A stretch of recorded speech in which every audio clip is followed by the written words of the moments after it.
Nollyhead Channel ကိုအားပေးနေကြတဲ့ပရိသတ်များမင်္ဂလာပါရှင်ဒီ channel လေးကနေဘဝတုဒ္ဒပေါင်းအများစွာကိုထောက်လိုက်တင်ဆက်ပေးနေတာပဲဖြစ်ပါတယ်ဒီနေ့မှာဆိုရင်လေဒါပေါ့နော်ဒီနေ့ခေတ်လိုကုန်စည်နှုန်းတွေကြီးမားနေတဲ့ကာလမှာမိသားစုတစုရဲ့ဝင်ငွေနဲ့ထွက်ငွေမျှတဖို့ဆိုတာတကယ်ကိုမလွယ်ကူလာပါဘူးပတ်စံရှာရတာခက်တလောက်တုံးရတာလွယ်တယ်ဆိုတဲ့စကားအတိုင်းပါပဲကိုကတတိမထားလိုက်မိပဲငွေတွေယူစည်းထွက်နေတတ်ပါတယ်ဒါကြောင့်ဒီနေ့မှာတော့အသိရဲ့မိသားစုရဲ့အနာဂတ်အတွက်ငွေကြေးလုံခြုံမှုရှိစေဖို့နဲ့နေ့စဉ်မလိုအပ်တဲ့အသုံးစရိတ်တွေကိုဘယ်လိုလျှော့ချမလဲဆိုတာကိုအသေးစိတ်ဆွေးနွေးတင်ဆက်ပေးသွားမှာပဲဖြစ်ပါတယ်တစ်ဆက်ထဲမှာပဲခီရိုရဲ့ channel လေးကို like and subscribe လေးနဲ့လုပ်ထားပေးကြပါအောင်ရှင်ကျေးဇူးတင်ပါတယ်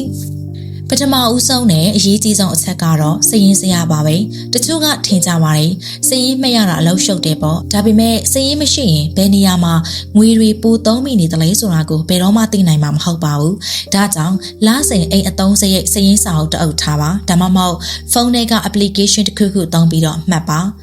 ဥပမာအိမ်လာကကျောင်းလာကနဲ့ဥပမာအစာအသောက်လမ်းစရိတ်စေးဘဝကဆိုပြီးခွဲခြားသတ်မှတ်ထားပါဒီလိုမသားလိုက်တဲ့အခါငါတို့မိသားစုကအပြင်စားတွေရမ်းစားမိနေပါလားမုံဘိုးတွေရမ်းကုန်နေပါလားဆိုတာကိုရှင်းရှင်းလင်းလင်းမြင်လာရပါလိမ့်မယ်ဒုတိယအချက်ကတော့နေ့စဉ်ကုန်ကျစရိတ်အများဆုံးဖြစ်တဲ့မိဖို့ကြောင့်နဲ့အစာအသောက်ကိစ္စပါ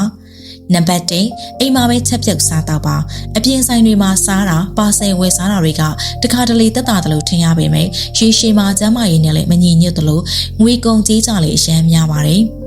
အိမ်မှာချက်စားတာကအတန်ရှင်းသလိုငွေလည်းအများကြီးတတ်စေပါတယ်နံပါတ်2 meal plan အပတ်စဉ်ဟင်းစရင်ဆွဲပါဈေးမတော်ခင်ဒီတစ်ပတ်ဘာချက်မလဲဆိုတာကြိုတင်စဉ်းစားပြီးတော့လိုအပ်တာကိုပဲစည်ရင်းနဲ့ဝယ်ပါစည်ရင်းမပါပဲဈေးသွားရင်မလိုအပ်ပဲလိုချင်တာတွေပါဆွဲဝယ်မိတယ်လို့ပါနံပါတ်3လက်ကားဝယ်ယူပါစံစီစက်တုံလိုမျိုးအထားခံတဲ့ပစ္စည်းတွေကိုလက်လီဝယ်မဲ့အစားလက်ကားစီးနဲ့အများကြီးဝယ်ထားတာကရေရှည်မှာပိုတွက်ချေကြိုက်ပါတယ်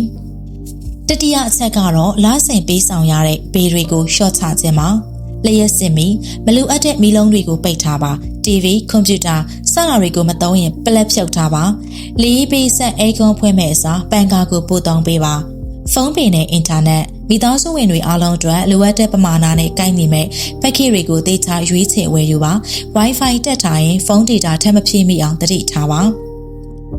စတုတ္ထအချက်ကတော့ဝယ်ယူမှုအလေးထားကိစ္စကိုပြုပြင်ခြင်းပါပစ္စည်းတစ်ခုကိုမဝယ်ခင်ကိုမေးခွန်းထုတ်ပါဒါငါမိသားစုအတွက်မရှိမဖြစ်လိုအပ်တာလားဒါမှမဟုတ်ငါလိုချင်ရုံတက်တက်လားဆိုတာပါ promotion ရှိတိုင်းမဝယ်ပါနဲ့တကယ်မလိုအပ်ဘဲရှော့ဈေးမို့လို့ဝယ်လိုက်တာဟာငွေချွေတာမဟုတ်ပါဘူးငွေပိုသုံးလိုက်တာဖြစ်ပါတယ်အဝေးအစားဖနက်စတာတွေကိုရာသီအလိုက်အသစ်လဲမဲ့အစားရှိရလေးကိုတသက်ရပြောင်းလဲအသုံးပြုပါနောက်ဆုံးအချက်ကတော့ကျန်းမာရေးပါကျန်းမာရေးမကောင်းရင်ဆေးဘိုးဝါးကားတွေကစုဆောင်းထားတဲ့ငွေတွေကိုတခဏအတွင်းကုန်သွားစေနိုင်ပါတယ်အာဟာရရှိတဲ့အစားအစာတွေကိုစားပါပုံမှန်လေးကျင့်ကန်းလုပ်ပါအေးရေးဝဝအိပ်ပါကျန်းမာနေခြင်းကဆေးကုသစရိတ်ကိုကြိုတင်ချွေးတာလိုက်ခြင်းပါပဲစီးရင်စရာတွေတေချာမှတ်မယ်အိမ်မှာချက်ပြုတ်စားမယ်ဘလူအပ်တဲ့မီးတွေပိတ်မယ်လိုအပ်မှဝယ်မယ်ဆိုရင်တိတ်မိသားစုရဲ့အသုံးစိတ်ဟာတိတိတတာရောကျသွားမှာပါရရှိလာတဲ့ပုံငွေလေးတွေကိုအရေးပေါ်ရန်ပုံငွေအနေနဲ့စုဆောင်းထားနိုင်ရင်တော့တိတ်မိသားစုရဲ့အနာဂတ်ဟာပို့ပြီးတော့စိတ်ချမ်းသာစရာကောင်းလာမှာအသေးချပါပဲရှင်အားလုံးပဲအခုပြောပြပေးခဲ့တဲ့နီလန်းလေးတွေကိုလက်တွေ့အသုံးချပြီးတော့မိသားစုစီးပွားရေးအဆင်ပြေတိုးတက်ကြပါစေလို့ခီရိုရဲ့ Knowledge Channel ကနေဆုတောင်းပေးလိုက်ပါတယ်ရှင်နောက်ထပ်လည်းဘုဒ္ဓများစွာကိုထောက်လင့်တင်ဆက်ပေးအောင်မှာဖြစ်တာကြောင့်ဝင်ရောက်အားပေးနာဆင်ကြဖို့ဖိတ်ခေါ်လိုက်ပါရစေရှင်